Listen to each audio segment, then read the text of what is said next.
The area's only level 1 trauma center wants to build a new state-of-the-art emergency room with a price tag of $58 million. And the hospital had to go outside the legislature to borrow the money. So where does the project stand right now? News 4's Dave Graber takes a look.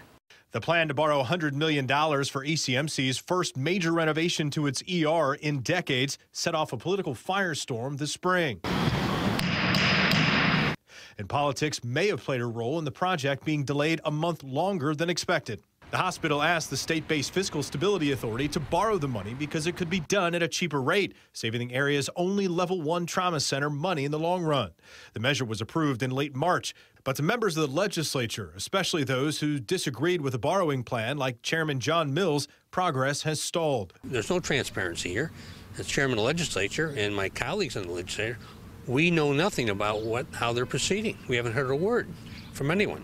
The hospital says the need for a new ER is urgent. As an example, ECMC saw nearly 70,000 patients last year in a facility that's more equipped to handle 45,000. The ER hasn't seen a major upgrade since the 1990s. That makes sense because it's a prime hospital for ER. That's where we send all of our critical patients, okay?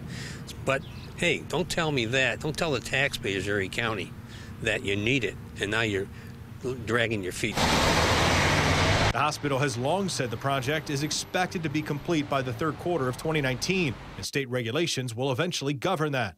Hospital spokesman Peter Cutler called the reaction from Chairman Mills, quote, disappointing, and he said any suggestion of a lack of transparency is false. He also said it was the legislature and not the hospital that bogged down the decision. He said political delays forced the hospital to apply to the Department of Health at least 1 month later than expected. Now, initial plans called for the state health department to approve the project to move forward during its March and April sessions. It was pushed back to its May and June session, which will happen this Wednesday.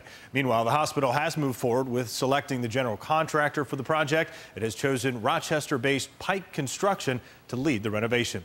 Reporting live in the studio, Dave Graber, News 4 at 5.